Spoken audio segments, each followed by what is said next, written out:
Welcome to the Leaderish Podcast, leadership lessons straight up, with your hosts, Dr. Jen and Regina. Hey, Jen. How's it going? Hey, Regina. It has, it's been a few weeks, but last weekend we celebrated Tom Purdum's birthday. Yay. And you went to my very favorite restaurant. We did indeed. Another thing that you and I have learned that we have in common, and we didn't know this one for 4 years, which is very funny. Bob's Steakhouse is Tom Purdum's favorite steakhouse and mine as well. He's really particular about steak because he loves to cook it himself. And he just loves the steak there and the giant cinnamony carrot and the fried lobster, which is mighty fantastic. Which is something that I've never had. And thank you for sending me that picture, because now Justin and I are going to have to head to the Bob's Steakhouse to get the fried lobster. I had no idea. Oh my gosh, I'm so excited. It's not on the menu, but it's usually one of their specials. Yeah. As an appetizer, and it is not cheap, but it is so worth the splurge once a year. Yeah. It's fantastic. Yeah. Justin and I used to go to Bob's when we lived in Dallas. We used to go regularly, and we would get the 9-ounce filet and ask them to split it for us. And so then you both have, 4.5 ounces, although I think it was always more than 9 ounces, and then order a side and sometimes even just drink water. And we'd be able to get out reasonably inexpensively, like the same amount that we would go to kind of a normal restaurant paying for two things. And we used to just it would even be a weeknight meal for us, not even special occasion meal. We love that's Bob's. awesome. Yeah. Yeah. We also, of course, split it. We get the honk and whatever the steak is, bone in, whatever. The ribeye, the bone in ribeye. Yes. Thank you. Tom would be embarrassed that I didn't know what we got. Don't worry. I got you. Thank you. Nobody tell Tom, please. But yes, that's what we split. And then we got smashed potatoes, and it was just fantastic. But that fried lobster. Oh, I mean, it's not deep fried. It tastes like it's super lightly breaded and pan-seared or something. It's just really delightful. But we had a lovely time celebrating Tom. That was fun. Yay. I did put a Zoom background in his home office that said, it was like one of those big hanging happy birthday signs, but it said, "Holy shit, you're old." So he had that up for all of his calls that day? He did. It was fantastic. That is fantastic. It was played. A Friday. So he did. I knew he wouldn't have big calls, so I put it up, and it just made me happy all day. Oh gosh, I love that. I did not know you did that. That is hilarious. Kind of leading into our content today, I also have another funny story from this morning, actually, that I just think is kind of appropriate for what we're going to talk about. Tom was doing kind of a status update today on a really big call, and he was reporting out, and he told me he said it about 5 times. He said, we're just chugging along, and he would notice people chuckling. Finally, the person that went after him said, Tom, I think we all learned a new word, that we're chugging along. And I think that's a combo of chugging along, but struggling. And I think that's very appropriate. So we're all chugging along. I love it. And I couldn't figure out what the second part of the word was. I got the chug, but the struggling, yeah, that works. Because kind of we are, right? We are chugging along. And for our content today, I shared an article from HBR on LinkedIn recently, and I actually got several people reaching out to me directly on it. Yeah. Which it really hit home with me. This was probably 3 or 4 weeks ago, and it really hit home for me because just shit keeps happening in the world, and the curse of 2020 just keeps on going, keeps on chugging. And I shared this, the my words were really, it's okay not to be okay. And as I have worked with leaders the past almost 3 years, which is crazy, leaders really struggle with the right way to help their teams when just shit keeps happening in the world. Hmm. And I know you and I have talked about that sometimes leaders don't want to do something the wrong way, so they do nothing. The silence, right? Yeah, they go into silent mode, and it's like they don't even address it at all. Or what's the other option though? So you can go into silence, but I think you can also go into like over rotating and like forcing people to talk about things. Mm-hmm. Yeah. Definitely. Yeah. So I thought this article was a really good balance of, here's how you can actually help your team. And I think the overarching theme of the article is something I learned years ago, just, how to be a friend, is something called creating space for somebody, which we hear a lot now. But when I learned it years ago, at least I had never really heard that concept before. And I think that's kind of the overarching theme here is, or at least what I took away is, as a leader, you don't have to have the answers. You don't have to, have the perfect way to handle something. But what you can do is find ways to create space for your team to process, to handle and experience emotions and all sorts of things, the events, however they need to do so, Right. and kind of let them know that. That's kind of the big thing that I took away, but there's a lot of other things in the article as well. Yeah. So the article is called Supporting Your Team When the News is Terrible. It's linked in the show notes, and it's a Harvard Business Review article. So today we really just kind of wanted to talk about what can you do when terrible things happen or there's terrible news, whether that's, you know, news in your family or your work or the world, depending on how small or big that is. Just I pick think, one. yeah, you pick one, and there are a few things that the article talks about, and then you and I can talk about like how we've leveraged these principles as well as terrible things happen to us, to our teams, to our employees, and in the world.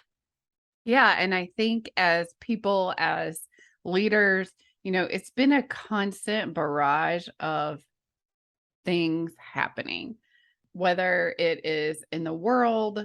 I mean, it all is out in the world, but where, it's like, okay, terrible thing coming at us. I am going to try to allow myself to process the emotions, try to make sure I'm allowing my team to process the emotions, leave some space, give grace. And then, okay, let's try to get back to normal. And then it's like we steal ourselves because something else comes. And it's like been this constant, horrible cycle of shit, which I've Yeah. said a number of times, but it's just true. Yeah, it's like one thing after another after another. You kind of get over the hump of the last thing, and another thing is thrown at you. I think I talked about a time where like my entire team went down for a dozen reasons. Everyone had their own reason, and trying to work through that and help them through that, just pieces of news after pieces of news and personal challenges just really added up for the entire team. And it was hard, and I learned a lot through that process. I also through that process learned that I had to deal with my own emotions Yes. first to help them deal with their own. And I leaned into friends like you, and some other friends that I work closely with to help me through that, so that I then in turn could be strong enough to help my team through it, and also admitting that I wasn't strong enough. Exactly. I completely remember that. And I actually loved how you were able to process your emotions so that you could turn around and be there for them because gosh, they were going through a lot. Yeah. Um, but to the article, to kind of what we were talking about, and I think you mentioned a few minutes ago, is first, don't default to silence when Mhm. something tragic or traumatic has happened. And I think, again, sometimes for fear of doing the wrong thing, which is still good intentions, the worst thing you can do is not say anything, especially if, let's say, the article talks especially about marginalized groups and, Mhm. the shooting in Buffalo, it gives an example. And I thought one really interesting thing it said was make sure that you're creating space for your team to express themselves. You're creating that psychological safety, which we hopefully will have a whole nother episode about, but you're creating this psychological safety in relationships so that, you know, I can bring my full self to work and talk about who I really am on a normal day so that when something bad happens, it's not like, oh, now I'm going to go open up about something I've never talked about before and tell you how it's impacted me when I haven't brought that part of myself or felt safe to bring that part of myself to work, even, during good times, which I thought was really interesting. It all goes back to creating that psychological safety in relationships, and how if you don't have the relationships, that's when saying something can feel disingenuous. And Yes. maybe that's when, leaders that are always afraid of saying the wrong thing, which I completely understand, that's when, you know, resulting to silence is bad, but you also don't have the psychological safety in relationships on your team to be able to address it because you don't address normal things going on in your life or in the world or whatever. Yeah. So, what I think I hear you saying is if you are going to be able to effectively address the suck of today, you have to be in and building trust in the good times. Exactly. You can't use the tragedy or the terrible or the suck to build those relationships. You have to do that beforehand. So if you're just at a crisis moment today, it's probably not the right point to start building that trust with your team. 100% accurate. Thank you for articulately summarizing that. And I also think that either way, you still don't want to be silent if something bad happens. It doesn't mean you have to go to a level of vulnerability that you're not comfortable with or your team wouldn't be comfortable with. It might look something like sending a note or in a team meeting saying, "Hey, I'm aware of, we're all aware of what we saw in the news this weekend. For for those of us that, have strong emotions and reactions, I do too. I'm here if you want to talk or if you want to share anything, please feel free." It may look something like that, or sending a note or something like that. What do you So think, it's Regina? So it's not forcing people to share their thoughts and their feelings. Everybody processes in different ways, right? So it's allowing people who feel comfortable doing that. Maybe for those who are more introverted or more private, maybe setting just a one on one with them and offering to listen. I wouldn't ask, and I don't ask a ton of questions. I just say, is there anything specific that you want to talk about? Do you want to share something with me? Or can I answer any questions for you? Or is there a way that I can help? And allow them to kind of choose their own path. I try really hard not to force a path, and especially in a team setting, specifically for me, I don't call on anyone and ask them how they're feeling. I don't force that sharing because not everybody feels comfortable with that. Some people want to, and they want everybody to know, and they want to leverage the group to talk about their feelings and their emotions. Some people do not. And I would suggest not forcing it, but leaving room in case you have people who do want to. Exactly. That's, yes, so very well said. I know you do this so well, Regina, on your team. And I think that is the way to support everyone on the team. You're being inclusive. You're saying, hey, if because it's about, hey, we have this shared experience and I'm upset and I want you to know that I'm here for you. And so we have people that do want to process that way. I'm one of those people, actually. But I also understand there's people that, um, that just feels too vulnerable for a number of reasons, like some that we've already mentioned. But that's Hmm. kind of holding space for people. And then another thing the article said is, you know, don't pretend it's business as usual and move on. So yes, Right. address it, make space for it as well, but give some grace too. I feel like you and I have talked about this before. In the beginning of the pandemic, I feel like everywhere you looked, there was, how do we give grace? How do we allow flexibility? How do we give space to people? And I feel like maybe we're pushing so hard for some version of normal that I don't see that there as much anymore.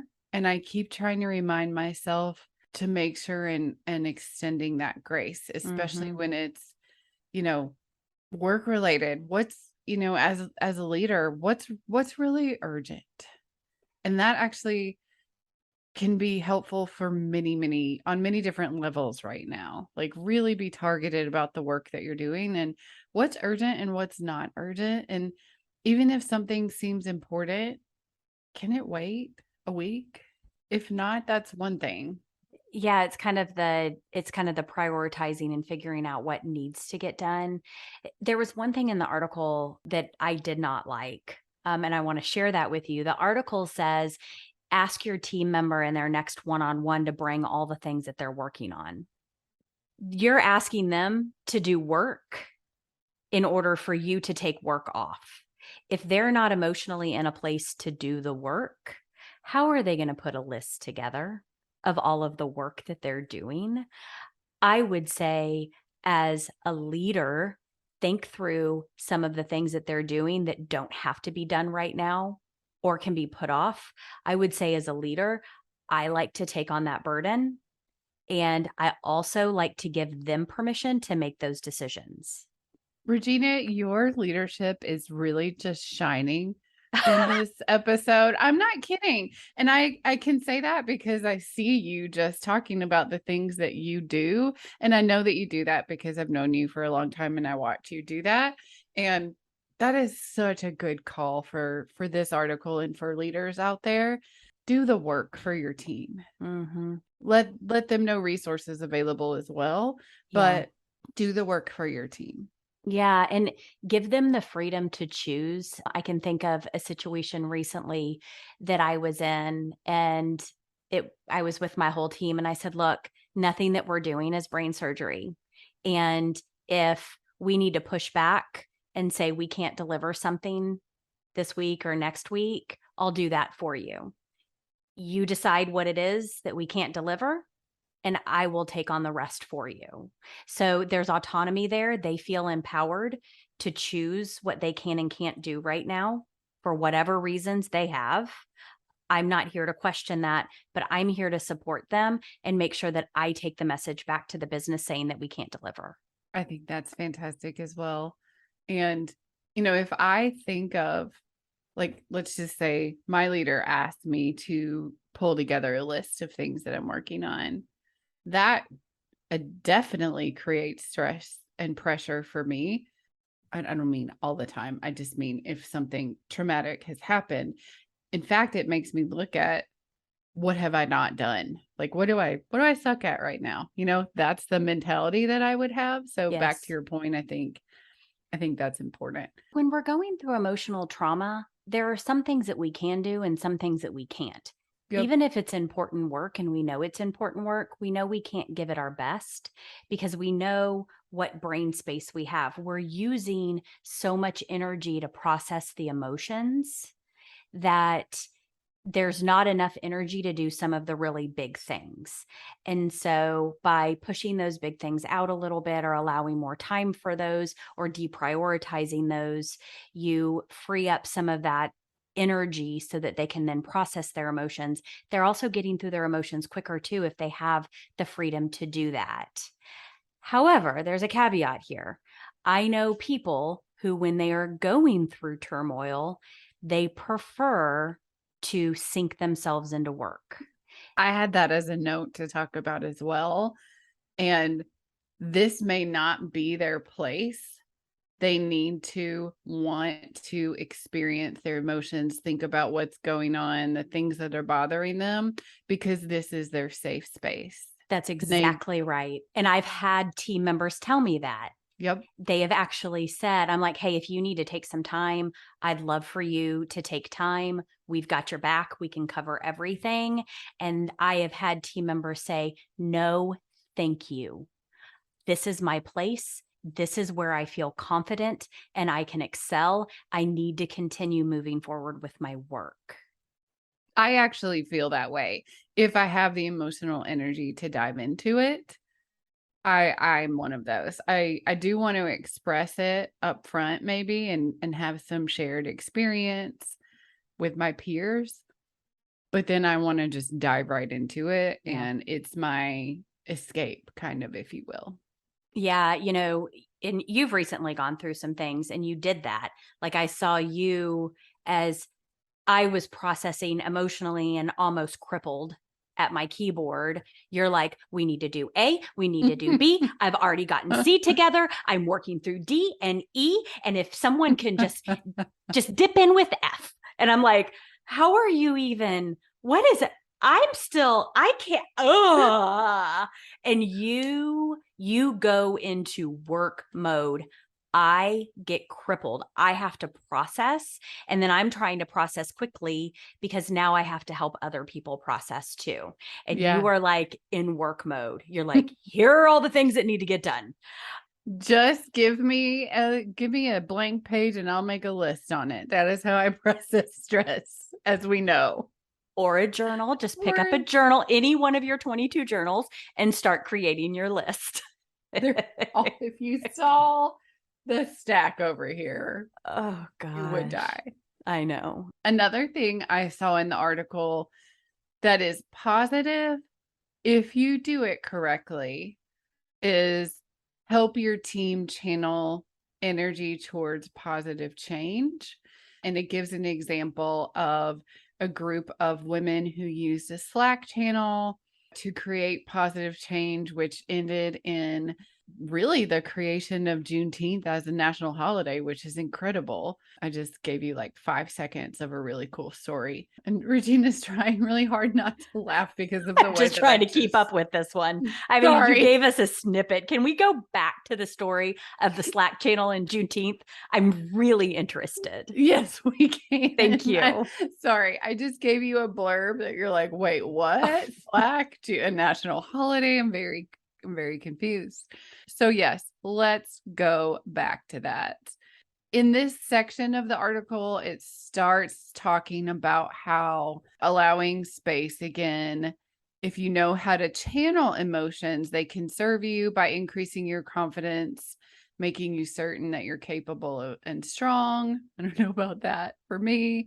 And it says, even as a leader, emotions and even anger can be seen as a form of compassion, but then it goes to, hey, can you offer ways for your team to channel their emotions into positive change? So at the appropriate time, once emotions have been expressed, is there an appropriate time for, hey, do we all do a charity event together? Do we all contribute somehow to some form of change related to whatever it is in the news at the moment? And it goes on to tell a story where, hold on, now I have to find it. I've got it, so I can tell you a little bit about it. So a group of women, after the wake of George Floyd's murder, kind of started a Slack channel of Black women, and what they realized was they wanted to affect the change that you were just talking about. Yep. And they created a website. They put together the hellajuneteenth.com website to help people learn about Juneteenth. And then they kind of got to the point where they were like, well, let's take the day off. And then can we get other people to take the day off? And that has kind of circulated and moved forward to when the Twitter CEO, Jack Dorsey, tweeted the link to the site, and it just kept going. And then subsequently in 2021, the president signed a bill making Juneteenth a national holiday.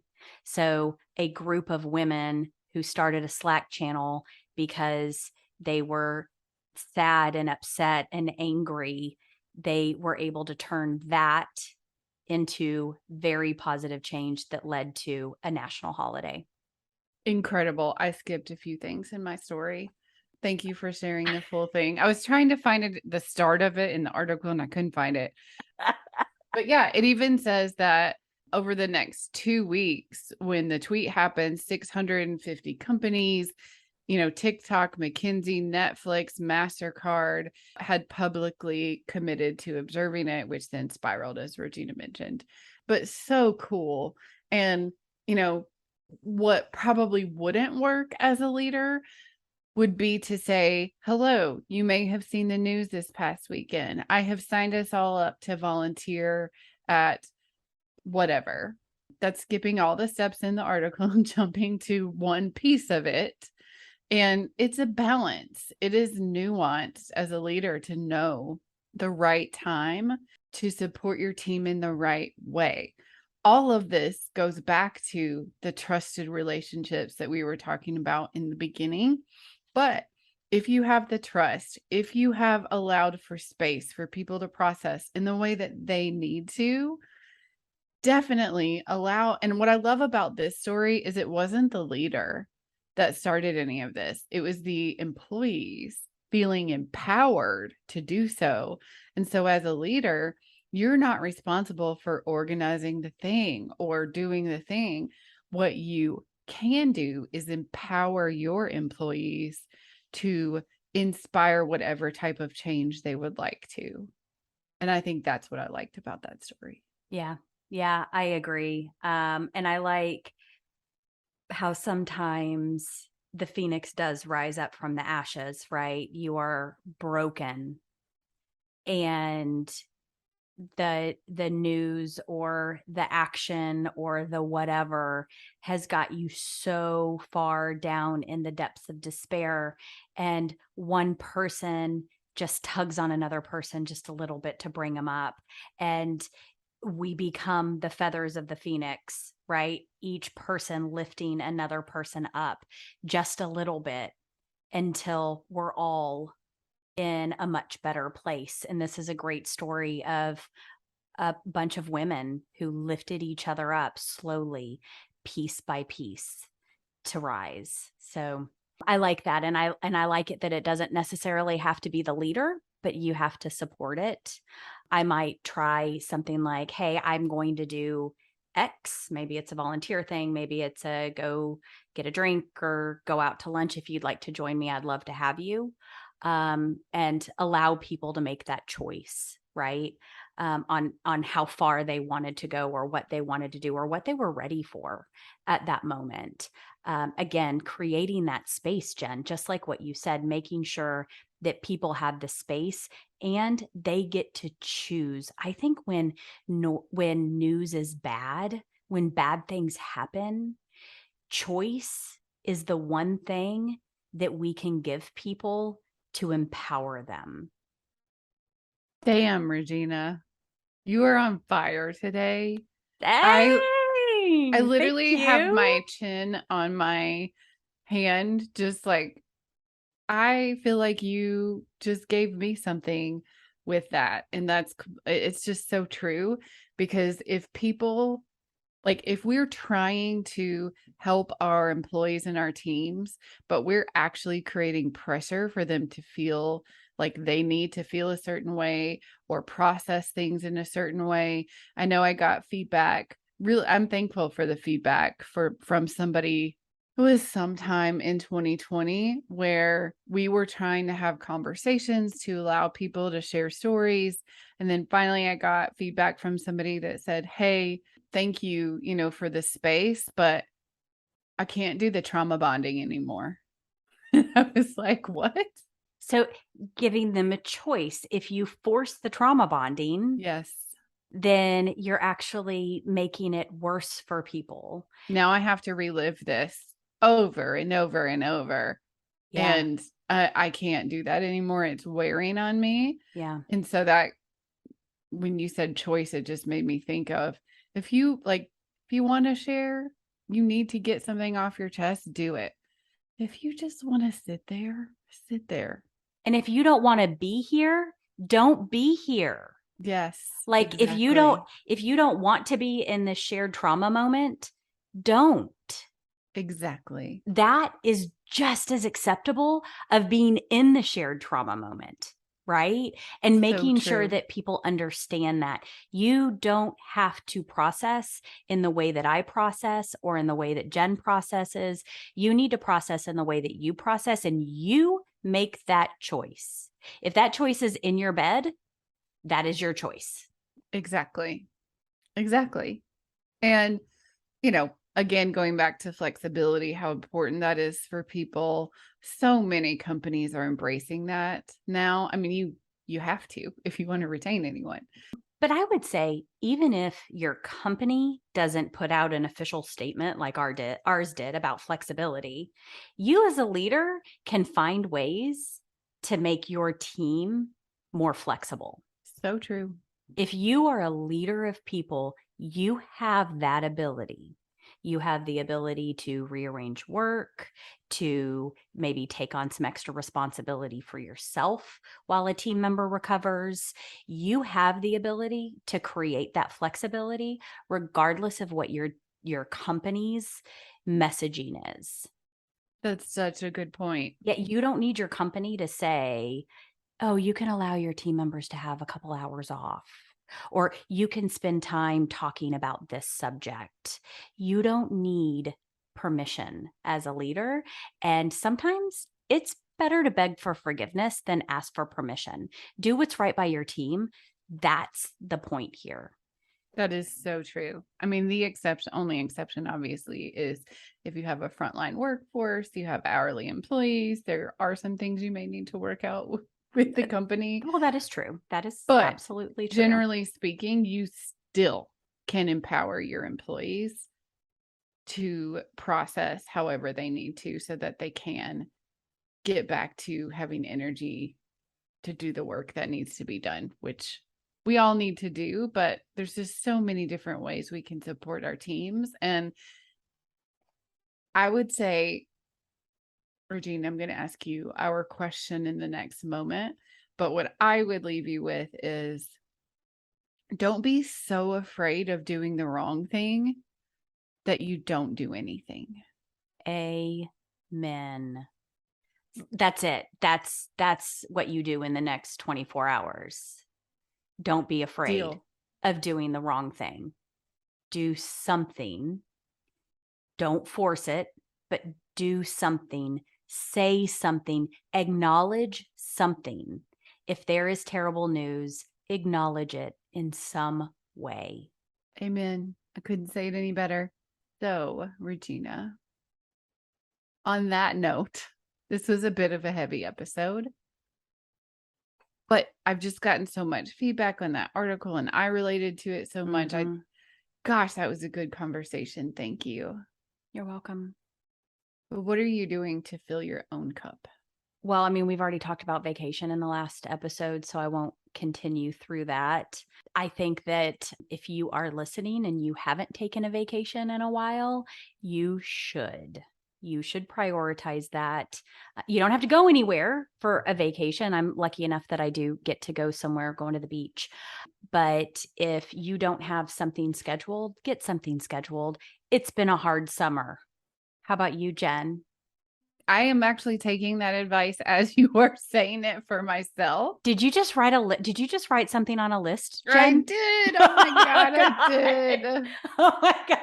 You know I did. I don't Did know what you to see do with me? you. I did. And I was like, what is she writing? And I'm like, holy shit, she's adding to her list. And now it says take a vacation. It does.